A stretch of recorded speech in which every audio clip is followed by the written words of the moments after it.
திருச்சி மாவட்டம் துறையூர் வட்டார போக்குவரத்து அலுவலகத்தில் ஆர்டிஓ வராததால் பணிகள் பாதிப்பு. அலுவலகத்தை முற்றுகையிட்ட பொதுமக்கள். திருச்சி மாவட்டம் துறையூர் பகுதியில் கடந்த 2015 முதல் வட்டார போக்குவரத்து அலுவலகம் செயல்பட்டு வருகிறது.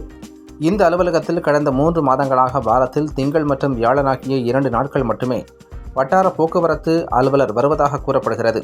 இந்நிலையில் வாரத்திற்கு 2 நாள் வந்து கொண்டிருந்த ஆர்டிஓ இன்று பணிக்கு வரவில்லை என தெரிகிறது. இதுகுறித்து முன்னறிவிப்பும் பொதுமக்களுக்கு தெரிவிக்கப்படவில்லை. இதனால் புதிய வாகனங்களை பதிவு செய்ய வந்த வாடிக்கையாளர்கள் மற்றும் ஓட்டுநர் உரிமம் புதுப்பிக்க வந்த பொதுமக்கள் மிகவும் பாதிப்படைந்தனர். சென்னை மற்றும் பெங்களூர் பகுதிகளில் பணி செய்யும் பொதுமக்கள் இதற்காக விடுமுறை எடுத்து வந்த தருணத்தில் ஆர்டிஓ பணிக்கு வராததால் ஆத்திரமடைந்த பொதுமக்கள் துறையூர் போக்குவரத்து ஆய்வாளர் அலுவலகம் முன்பாக அமர்ந்து தர்ணா போராட்டத்தில் ஈடுபட்டனர்.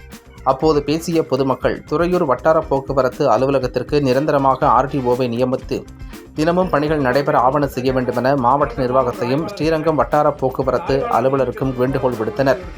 ஆர்டிஓ வராததால் பணி முடியாமல் ஏராளமான பொதுமக்கள் ஏமாற்றத்துடன் திரும்பிச் சென்றனர். காரணம் என்னங்கிறது இன்ன வரைக்கும் எதுவும் தெரியல. மணி 11ஆவது, யாரும் எந்த இன்ஃபர்மேஷனும் சொல்கிறதுக்கு இங்கே யாருமே இல்லை. இன்றைக்கி வந்த மக்கள் எல்லாமே பெருசாக பாதித்து தான் திரும்ப போகிறாங்க. வெளியூர்லேருந்து வர மக்கள் ரொம்ப பாதிக்கப்பட்டிருக்கிறாங்க. இதுக்கு தகுந்த நடவடிக்கை எடுக்கணும்னு சொல்லி கேட்டுக்கிறோம்.